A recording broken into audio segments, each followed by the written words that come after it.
Greetings, I'm MTG Specs and welcome back to House of WUBRG, a Commander deck tech series based around 5 colour Commander brews. On this channel we like to find the happy middle ground between the format staples, the good stuff, and those sorts of cards where your opponent has to stop the match, pick up the card and say, where on earth did you find this?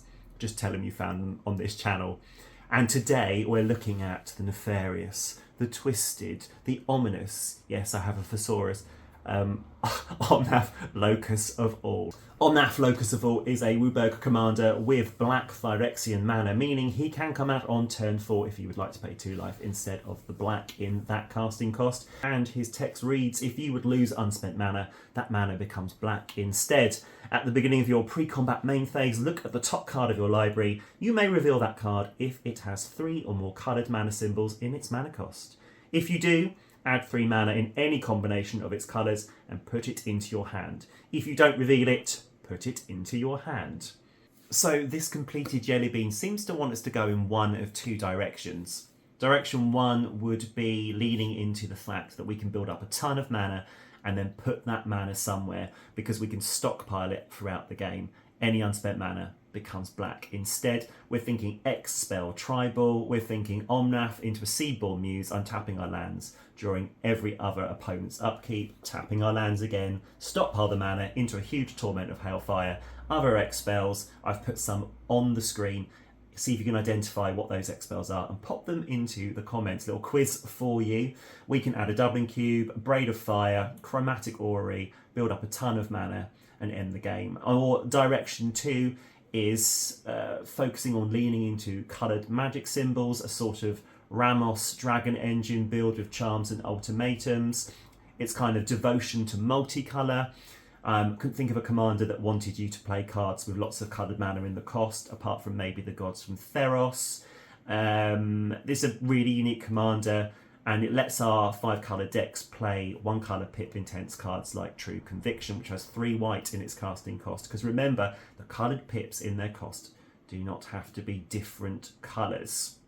And then that's when something started to itch my brain, and I was teleported back to when I was 17 years old at a convention in Leicester, and I was playing in a tournament. The deck that I was playing was something that had been made popular by a chap called Paul Sly, I believe his name was, and that was mono red, and a specific card in there that had 3 red pips in its mana cost, Ball Lightning.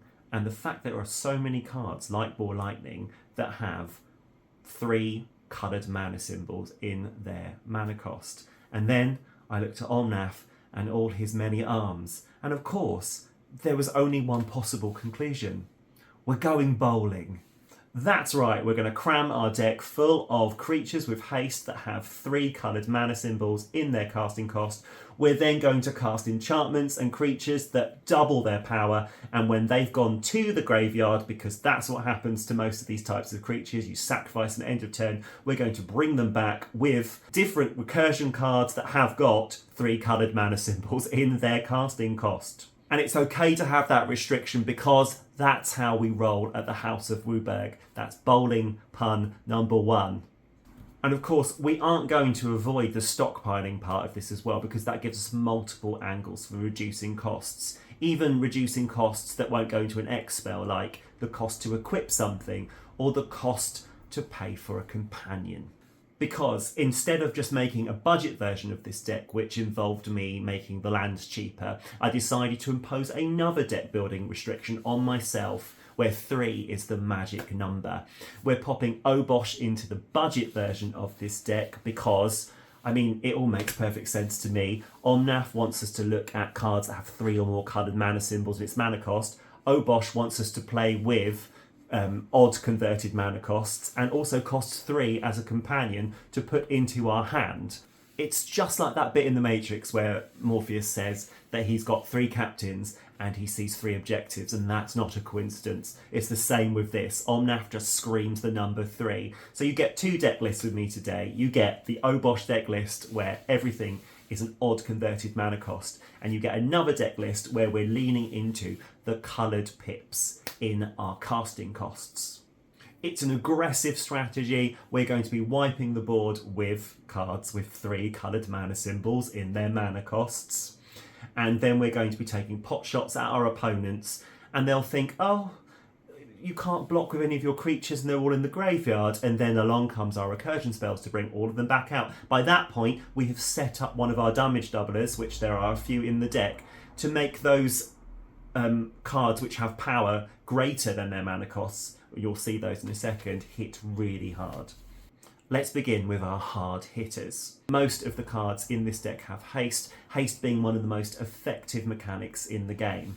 If you think about it, when you cast a creature, usually your opponents have some time to strategize and to stockpile cards and think about how they're going to respond. But haste takes that away. Your opponents are no longer being able to plan, they just improvise. And with these types of cards, because they're sacrificed at the end of turn, it's going to make it quite useless for them to interact with those cards. Let's have a look at the creatures that will be striking our opponents. The majority of creatures in this deck fit the mechanics of Ball Lightning. They have a high power, haste, and a sacrifice clause as a trade-off for their low mana cost. And that sacrifice clause is not a problem for our deck. As you will see later on, we're going to be bringing them back, and they're probably going to be stronger than before. These 3 on the screen all have 6/1. They all cost 3. They've all got 3 different coloured mana symbols in their mana costs. Or we've got creatures that don't have a clause where they have to be sacrificed. Zergo is a 7/2. He has to attack every turn, but he's indestructible on our turn. Yargle and Multani had to include 18/6. There are some cards later on that are haste enablers, so Yargle can come out and do that completely unexpected 18 amount of damage. And Rankle and Torbran, it says 3/4, but actually one of their modes says if a source would deal damage to a player or battle this turn, it deals that damage +2 instead, because they are basically a 5/4 with haste and flying and first strike. It really fits into this model of unexpected damage. And then we are going to lean a little bit into the idea of stockpiling our mana, because towards the late game with this deck, because of the reduction for any spell that's got 3 coloured mana symbols in its casting cost, we can start stockpiling mana as well. So we've got a Lightning Serpent and a Sheathen Devastator. Both have got haste, and both of them can get bigger based on how much we pay into X. In the Obosh budget version, because there are certain things we can't include because they've got a even converted mana cost like Spark Trooper and Blistering Firecat, I've changed them around for Gauta and Mavren and Froghemoth. Froghemoth does have haste and has a really interesting mechanic about attacking our opponent's graveyards. And Gauta and Mavren, because of those haste enablers, can still come in as a 12/12 for a converted mana cost of 7 with those bonuses to be creating creatures that can actually hang back and be blockers, which is something which is a slight weakness in this deck. How are we going to hit our opponents harder? We're going to utilise damage doublers like Mr. Orfeo the Boulder, who doubles target creature's power until end of turn. Blade Historian is giving our creatures double strike. And Gratuitous Violence says any source dealing damage to a permanent or player is going to deal double that damage to that permanent or player instead. In the budget version, we can't use Mr. Orfeo or the Blade Historian, but we can still lean in on other damage doublers.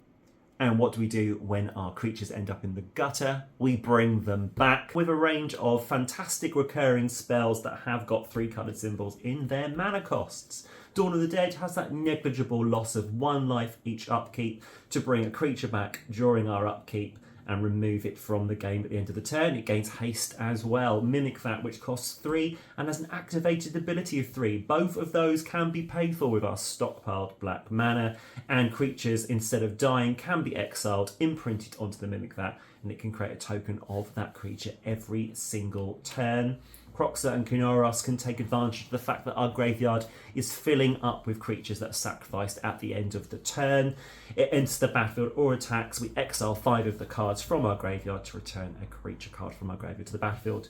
Rien, double duty, +1 to make our creatures with high power have an even higher power, and a multicoloured creature that we control, when it dies, it just comes back to our hand instead of going to the graveyard. Signfoot and Squee creates a Saproling creature token, and as long as that token is around, we can sacrifice it, pay the activated cost there, which is also 3 coloured symbols in that activation cost to return Slimefoot and Squee. And another creature from our graveyard to the battlefield. And then we've got 3 other spells with X in the casting cost, taking advantage of stockpiled mana. Immortal Servitude says we can return each creature card from converted mana cost X from our graveyards to the battlefield. Ascend from Avernus with those 3 white pips. Remember, it doesn't have to be different coloured symbols, it can be the same. We can return all creatures and planeswalker cards with mana value X or less from our graveyard to the battlefield. Imagine you reveal that from your hand. The wonderful Omnath pays 3, the 3 white that you've revealed, and then we just pump into X. And with most of these creatures that are the offensive creatures in our deck having a low mana cost, we can get a huge amount out. Imagine if that damage doubler is there as well. And Gyrus, Waker of Corpses, we can make him super huge with stockpiled mana, and whenever he attacks we can exile a creature card with lesser power from the graveyard, create a token of that card that's tapped and attacking. Our removal options in the game are following our deck building restriction of having 3 coloured symbols in their mana costs or an X casting cost. Void Rend and Unmake, both targeted removal, and Time Wipe and Supreme Verdict, 2 board wipes, Time Wipe being able to return Omnath to our hand. It's really important to have these types of spells in our deck because in our early game we are unprotected quite a lot. We have the advantage of being able to deal a huge amount of damage with those creatures that roll into our opponents, but unfortunately they are often sacrificed at the end of turn. So it's great in the early game to be able to wipe the board before we start reasserting dominance with our recursion spells. And then we've got 3 X removal spells as well. And you'll note that on Exocrine and Rolling Earthquake, we can deal damage to each player. So if our life total is higher than our opponent's, these are actually win cons as well, because we can start stockpiling that black mana from turn to turn to turn. We've got a Gaze of Granite in here as well, which has not only X in its casting cost, but 3 coloured symbols as well. I wanted to draw attention to 2 of the cards in the removal category. Pramicon Sky Rampart removes a couple of our opponents because they just can't attack you, forming our very own bowling alley towards one opponent. We can also use this if we've got a particularly aggressive opponent and in that early game we can't defend ourselves from them, just shutting down their attacks. And Season of the Witch, a card I found when looking through the Scryfall search and looking beyond the obvious types of removal. This has got 3 black in its casting cost, so it meets that deck building restriction, can be cast from the stockpiled mana as well. And it says at the end of each player's turn, all of his or her untapped creatures that could have attacked but did not are destroyed. For us, in a deck full of haste creatures, we are attacking all the time. Our opponents are probably not doing that and will be losing a huge swathe of their creatures. This card is not in the budget version with Obosh, even though it is an odd converted mana cost. It's a very expensive card. And our card draw meets the deck building restriction of having 3 or more coloured symbols in the mana cost. Not a Rhystic Study to be seen. Dark Prophecy rewards us for creatures dying, which happens constantly with those sacrifice synergies. You draw a card, you lose 1 life. Cavalier of Flame allows us to draw cards equal to the amount that we discard when it enters the battlefield, which means we can set up our graveyard with the creatures that are going to be coming back later on with one of our recursion spells. He can also give haste to the few creatures that don't have it in this deck. Temur Ascendancy, creatures you control have haste, again picking up on those few creatures that don't have it, and whenever a creature of power 4 greater enters the battlefield we draw cards. Many of our creatures are 6+, because they've got that low casting cost with that high power, which means we can legitimately cast a couple of creatures and draw a couple of cards a turn with our Temur Ascendancy. And then there are 2 cards here that I found with 3 black in their casting cost. Promise of Power, you can draw 5 cards and lose 5 life, or put an XX Black Demon creature token with flying onto the battlefield where X is the number of cards in your hand. That Entwine cost again can be paid by the stockpiled mana from Omnath. Phyrexian Etchings has a cumulative upkeep of black. We can be using our stockpiled mana to pay for that cumulative upkeep, and at the end of our turn we draw a card for each age counter on Phyrexian Etchings. When it goes to the graveyard we will take some damage, but I love the synergy between Omnath creating, turning all our unspent mana into black mana and being able to use that to pay for cumulative upkeeps and entwine costs. And this card is incredible. Part of this channel is about looking beyond the obvious, and I would have probably just jammed Heuristic Study into this deck, which is an incredible card and should absolutely be used in decks. In fact, we're not saying don't use the staples. We like the staples, but Infernal Tribute works so well with this deck. It's 3 black, meeting that coloured symbols in the mana cost restriction. It's also stockpiled mana is black as well, and for 2 you can sacrifice a card and pay to draw a card. Well, that 2 can be paid with stockpile mana, and we have so much mana in this deck in the mid to late game that we can start sacrificing our lands to draw cards. We can sacrifice those creatures that are going to the graveyard as well. Pay 3 for a Ball Lightning, we've probably got some stockpiled mana. Pay 2, we get a card before it goes to the graveyard if we sacrifice it before the end step. An incredible card. And then Song of Creation, this is a bit of an off-the-wall inclusion, but it meets our deck building restriction, and it also fills our graveyard because we're playing additional lands, but every time we cast a spell we're going to draw 2 cards, and all of the spells that we can't cast that are in our hand are going to be discarded, so we can fill up that graveyard. We can fill up that graveyard for that big recursion later on, and because of the cost reductions with the stockpiled mana and being able to reveal a card and add any combination of those colours to our mana pool, we can cast quite a lot of spells. So this can get out of control really quickly. When it comes to card draw and our Obosh budget build, there are several cards in that deck list which are all about creatures dying or sacrificing creatures. They do not meet the restriction around having 3 coloured symbols in their mana costs, but with the main deck list, it's quite easy to get to Omnath quite a lot quicker just because of our land base. So I want more options for us to draw in the budget version. We've got Skull Clamp, so we can equip that to a Ball Lightning that's going to go to the graveyard and draw 2 cards. Fecundity allows us to draw a card whenever a creature dies. It's happening a lot in our deck. And Morbid Opportunist, whenever 1 or more other creatures die, we get to draw a card. And even though it only triggers once each turn, it triggers on everybody's turn. So those are important cards for us to get to the pieces we need to make the budget version successful. And Elemental Augury is an inclusion in the budget version with Obosh, but it's also a card that would work really well in the main deck list if you want to swap some cards around. The reason I love this card is it has the 3 coloured symbols in its mana cost. It has an activated ability for 3 and allows us to look at the top 3 cards of a library and put them back in any order. And remember, Omnath says at the beginning of your pre-combat main phase, look at the top card of your library. You can reveal that card. If it has 3 or more coloured mana symbols in its mana cost, you can add 3 mana in any combination. This allows us to stack that draw if we do it before the pre-combat main phase or in response to that trigger. And with our ramp and mana, this is where we have to include cards which don't have the coloured symbols in their mana costs, or at least the 3 coloured mana symbols in their mana costs. We've leant heavily into green on the main and the budget versions of the deck, and that's reflected in the mana base. So any Triome or Shockland in the main has to have a forest as part of the land types so that we can find all of our colours quickly, just leaning in on green's ability to find those forests. In the budget version, we've popped a Cursed Mirror in there as well because we have less options because of the odd converted mana costs that we have to, that restriction that we have to meet.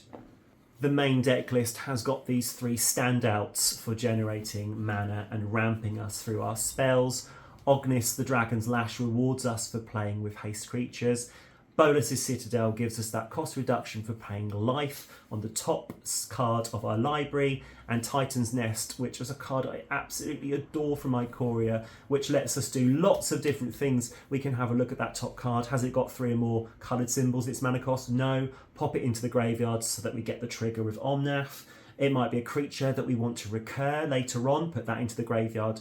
But all those things in the graveyard, we can exile them at any point to add a colourless mana. So that, combined with Bolas, combined with Omnath, combined with treasure tokens, allows us to have a huge amount of mana, casting free spells all over the place. Omnath is definitely one of those commanders that people are going to want to kill on sight. At least they will the second time they play a deck like this. And so we've lent in on some protection spells for both deck lists. Both have Flawless Maneuver in, which is a bit pricey, but it is a card that was reprinted in a pre-con, so you might be able to pick up a cheap version. If in the Obosh budget list you would like to replace Flawless Maneuver, you could replace it with a card like Undying Evil or Kaya's Ghost Form. Those are cards that are similar to the Malakir Rebirth and Supernatural Stamina that are already in the deck list, which say when a creature dies it just comes back to the battlefield at end of turn or gives them some kind of death evasion. Both of these lists have got Tyvar's stand-in. This is one of those double duty cards because it's got an X in that casting cost. So we pay 1 green to give it hexproof and indestructible, whichever creature we're trying to protect, but usually Omnath. But also if we pay X into that spell as well, a creature we control gets +X/+X until end of turn. And with all that black mana we're stockpiling, because of all those card reductions, we've got land just lying around that we can tap. We can create a huge Omnath, potentially a 21/21 Omnath, and that is another way of winning the game. And in the budget version with Obosh, we do have some cards which protect our commander, which have got 3 or more coloured symbols in their mana cost. Void, Slime and Undermine are both counter spells, and Privileged Position gives all our permanents hexproof. And with the budget Obosh build, we have these odd converted mana cost all-stars that lean into the creature's dying strategy, just like with the draw in that deck. Kresh the Blood Braided, whenever another creature dies, you may put X +1/+1 counters on Kresh. Ball Lightning is a 6/1, it is going to die, and when it dies, it will turn Kresh into a 9/9. Baal, Lord of Murder, whenever a non-token creature we control dies, we can goad another creature an opponent controls, which is a fantastic strategy, especially when we don't have a lot of creatures on the board because so many of them sacrifice at the end of turn. Sekhua, Death Keeper, replaces our creatures that die with 3/1 tokens. And War Elemental has a really interesting synergy with this deck because as long as we've dealt damage to an opponent, War Elemental will get +1/+1 counters every time we deal damage from that point on. So if we have a card out that is doubling the damage we do, we're going to be putting double the +1/+1 counters onto War Elemental, and then if that connects, it's going to do double the damage again. So it's doubling and then doubling again each time. Potentially a one-shot kill in this deck. In the main deck, we've got Zeotora the Incinerator. He is taking advantage of those creatures that are going to die anyway. We can sacrifice them at the beginning of our end step. He'll deal damage equal to their power, which we already know is a lot larger than it should be for the amount of mana we've paid for them because of that sacrifice. And then we create 3 treasure tokens, and those treasure tokens alongside stockpiled mana and cost reductions from Omnath, it gets crazy really quickly. And then we finish with Major Traitor to Mortals, which is a card from Kamigawa that feels like it was custom built for this deck. It's an X and 3 black casting cost, so we already know that this deck loves black mana, and when we pay loads into the X, which will have tons from our stockpiled mana, an opponent will lose life equal to the amount of +1/+1 counters, the amount we put into X, and then with a haste enabler he can just swing out with all those +1/+1 counters on and do that damage again. You could be taking out a player with this card, or you could be taking out 2 players depending on what point the game is. This is an incredible card. It is an inclusion in both deck lists, an absolute all-star. Thank you so much for watching this deck tech about Omnath Locus of All, which is a deck I think I'm going to have to make in paper because it's everything I love about Commander. It's an odd deck. It's janky, but it's powerful. Opponents will enjoy playing it. It's not too oppressive, but it can take games with really clear strategy of hitting hard at the start, then setting up those damage doublers, and then to hit even harder when we recur our graveyard. I think opponents would enjoy playing this deck, and it has cards rubbing shoulders from across Magic's history. It's perfect. There goes my bank account again. Oh well. Next week, we're going to be inviting into the House of WUBRG a very hungry boy, a Togatog. So don't forget to subscribe for that deck list. And thank you so much for watching today. In fact, if this has been helpful to you, a subscribe would mean a huge amount to me and will let me know that this is the right direction for my content with House of WUBRG.